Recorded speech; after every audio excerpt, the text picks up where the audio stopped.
Welcome to the Battlegrounds Tour Agency's Guide to Karakin. Now, you might know Karakin from its infamous black zone and survivors using sticky bombs instead of doors, but this little island is so much more than a 2x2 field of destruction. Take the Jamila textile operation, for example. Jamila Textiles was by far the most prominent business on the island, replacing farming after a massive drought devastated the economy. Even the octopus fishermen had their land bought out by Jamila's owner, Amir, and left for the mainland. Amir owned damn near the whole island by the time he was done, but reasonable people know that textiles weren't what was paying for it. Still, more factories were built, some in obscure locations with only minimal staff even to run them.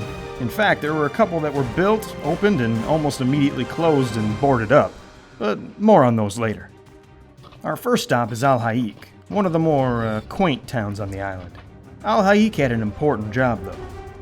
The workers here were responsible for refining the core pigments set up the road to Hadika Nemo for processing into dye. We'll be heading up that way next. From what the books show, Hadika Nemo was the main port that Jamila Textiles used to import raw materials.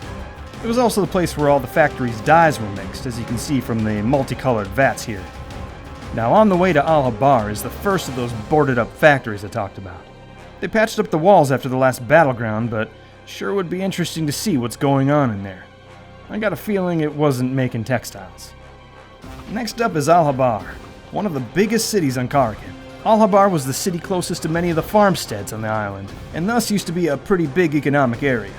After the farmers had left and Jamila bought up their land, the city was mostly inhabited by factory workers. Speaking of Jamila, up on the hill over there is the main Jamila textile factory. Many people questioned this location for the main factory, as it was pretty far from both the main port cities and even a bit of a haul for Abar. But when you're trying to be discreet, it makes perfect sense. What, did I forget to mention that Amir was a smuggler? This whole island is one big smuggler's den with tunnels carved into the mountains all over the place. There are supposedly ways in across the land, but you have to have the right equipment to knock on the door, if you know what I mean. This factory here is actually sitting on one of the major tunnels that Tenebris used to store their pilfered prizes. Speaking of Tenebris, let's head west and I'll tell you more about them. This is the port city of Barca here.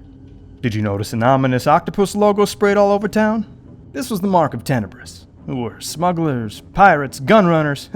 If it's shady, they probably had their tentacles in it.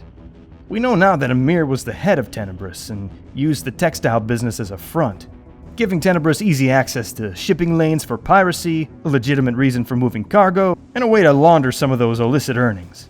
If you heard about the disappearance of the SS Summerland and all the weapons it was carrying, that was them.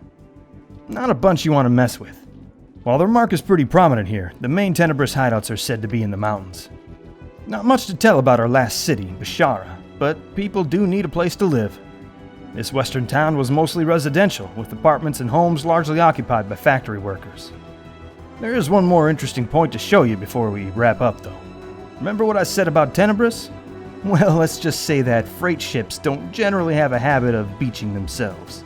As for what happened to Tenebris, Amir, or the people of the island, that's a little tougher to say.